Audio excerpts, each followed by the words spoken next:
Bismillahirrahmanirrahim. Assalamu alaikum dear student. Today the date is 19th August 2020 and the day is Wednesday. The diary of class 7th English B definition of object with examples. Mathematics exercise 9.3 question 3 plus 4. Science chapter number 5 activity 5.5 page number 71 on book. Your first diary is English B definition of object. Object क्या होता है? An object is a person, place or thing on which an action is done. Object वो होता है, वो person, वो जगह या वो चीज़ होती है जिस पर काम किया जा रहा हो. For example, Ali is going to school. Ali school जा रहा है, तो अली क्या है? सब्जेक्ट है. गोइंग क्या है? वर्ब है. इज हेल्पिंग वर्ब है. Going to school. अब कहाँ जा रहा है अली? स्कूल. तो ये स्कूल जो हो जाएगा ये ऑब्जेक्ट हो जाएगा. Number 2, we are playing cricket. हम मैच या हम क्रिकेट खेल रहे हैं. तो वी सब्जेक्ट था, प्लेइंग क्या था? वर्ब था, और क्रिकेट क्या खेल रहे हैं? क्रिकेट. तो ये क्या हो जाएगा? आपका object. Next idea of science इस एक्टिविटी 5.5 ऑन पेज नंबर 71. ये एक्टिविटी अगेन आपने अपनी कॉपीज पर नहीं करनी, सिर्फ आपको समझाने के लिए करवाई जा रही है. अब पेज नंबर 71 पे आपको दिया हुआ है, पेज नंबर 71 है आपका. यहाँ पे एक्सोथर्मिक रिएक्शन दिया हुआ है. ठीक है, इसकी क्वेश्चंस आपको क्वेश्चंस में करवा दी गई हैं. अब हम आपको एक्टिविटी के थ्रू बताएंगे कि किस तरह से एक्सोथर्मिक रिएक्शन में जो हीट है वो एब्जॉर्ब नहीं होती बल्कि इवॉल्व होती है, यानी कि हीट जो है वो गिवन आउट है. एक्टिविटी 5.5 इसके लिए ऑपरेटर्स आपको चाहिए बीकर, अनस्लेक्ट लाइम एंड वाटर. ठीक है, प्रोसीजर या तरीकाकार क्या होगा? टेक का बीकर, आपने एक बीकर लेना है, इसको बीकर कहते हैं. And fill half with water, और आपने इसको आधा पानी से भरना है. And add some unslaked lime, फिर आपने इसमें कैल्शियम ऑक्साइड डालना है इन द बीकर में एंड स्टेट इट, और उसको हिलाना है. आफ्टर 20 to 30 सेकेंड, 20 से 30 सेकेंड के बाद touch the outer side of the beaker, आपने बीकर की जो बाहर वाली साइड है उसको टच करना है. व्हाट डू यू फील, आपको क्या फील होगा? Why does it happen so, और ऐसा क्यों हुआ है? अब जो बीकर है उसकी जो बाहर वाली सतह है वो गर्म हो गई है. क्यों गर्म हुई है? क्योंकि जब हमने इन दोनों को ऐड किया, यानी कि वाटर को और अनस्लेक लाइम को, तो इन दोनों का जब रिएक्शन हुआ, तो रिएक्शन के दौरान जो हीट है वो रिलीज हुई है. इस वजह से जो बीकर है वो गर्म हो गया है, तो इसलिए हम इस रिएक्शन को कहते हैं exothermic reaction. Your last idea is maths exercise 9.3. Today we will be solved question number 3. Find the volume of a sphere of radius r if r is given by, यानी r की value आपको दी गई है 5.8 centimetre. Radius आपके पास आ गया. पाई की value क्या है? 22/7. अब हमने क्या करना है इसमें? Find the volume of a sphere. तो वॉल्यूम ऑफ अ स्फीयर का फॉर्मूला आप पहले देख लें. V = 4/3 पाई r क्यूब. ये फॉर्मूला आपने याद करना है. V = 4/3 पाई r क्यूब. अब हम इसमें वैल्यूज पुट करेंगे. 4/3 मल्टीप्लाई पाई की वैल्यू 22/7 मल्टीप्लाई रेडियस आपको क्या गिवन था? 5.8 सेंटीमीटर. 5.8 का हम क्यूब ले लेंगे. V = 4/3 multiply 22/7 multiply. अब कैलकुलेटर निकालें और कैलकुलेटर से 5.8 को 3 टाइम्स, यानी 5.8 मल्टीप्लाई 5.8 मल्टीप्लाई 5.8 3 टाइम्स आपने 5.8 को मल्टीप्लाई करना है, तो आपके पास आंसर आएगा 195.112. 4 को हमने 22 से मल्टीप्लाई किया, 88 आ गया. 7 3 21. अब 88 को आपने इस वैल्यू के साथ मल्टीप्लाई करना है 195.112. कैलकुलेटर के साथ इसको मल्टीप्लाई करें तो आपके पास जो वैल्यू आएगी वो होगी 17169.856 divided by 21.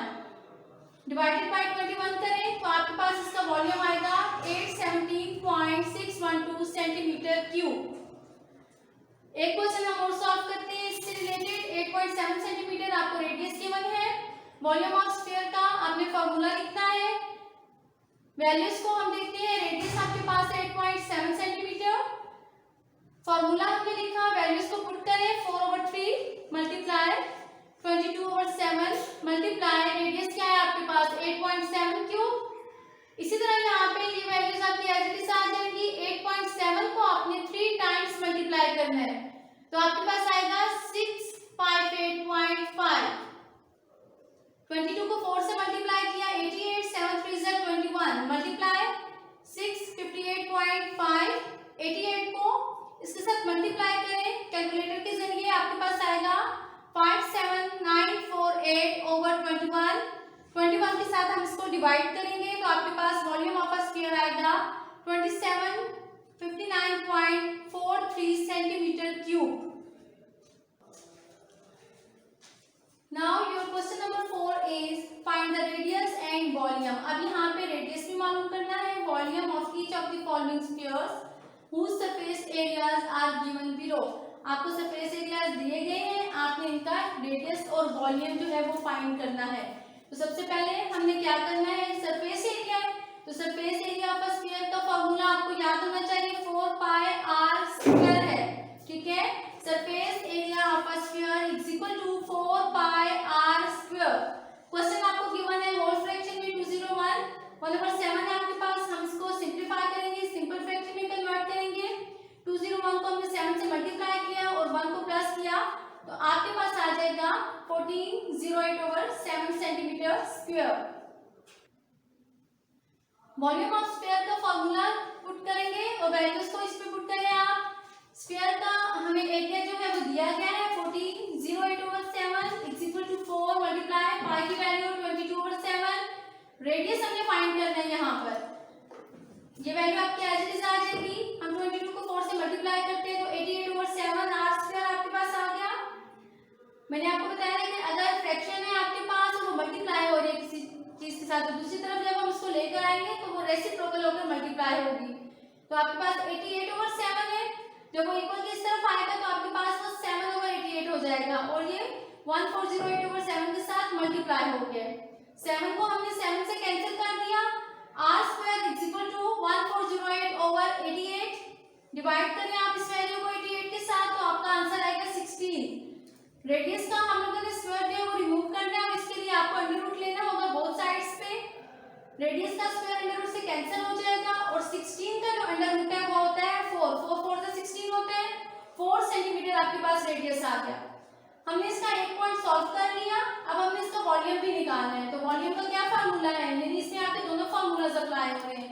Volume of a sphere आपके पास क्या होता है 4/3 pi r क्यूब, ये आपका फार्मूला है। रिपीट करिए इसको, volume of a sphere is equal to 4/3 pi r cube. Values को पुट करें, v is equal to 4/3, pi की वैल्यू 22/7। रेडियस हमने फाइंड कर लिया था जो कि हमारे पास 4 सेंटीमीटर था, हमने रेडियस यहाँ पे पुट किया 4 क्यूब। 4/3 मल्टीप्लाई 22/7 मल्टीप्लाई 4 को 3 टाइम्स करेंगे तो 64 आ जाएगा। इन सब को मल्टीप्लाई किया 7 3 21 और 64 22 और 4 को मल्टीप्लाई करने से आपके पास आता है 56 एंड 32। इसको 21 पे डिवाइड करें तो आपका आंसर आ जाएगा 268.1 सेंटीमीटर क्यूब। तो यह आपका वॉल्यूम ऑफ अ स्फीयर होगा। इनके भी डिफरेंट पार्ट्स हैं, जो पार्ट्स आपकी रिमेन है वो आपको प्रैक्टिस करके आपने उनकी प्रैक्टिस अपने रफ रजिस्टर्स पे करनी है और जो टाइल्स आज आपको करवाई गई हैं वो आपका होमवर्क भी है और आपने याद भी करनी है।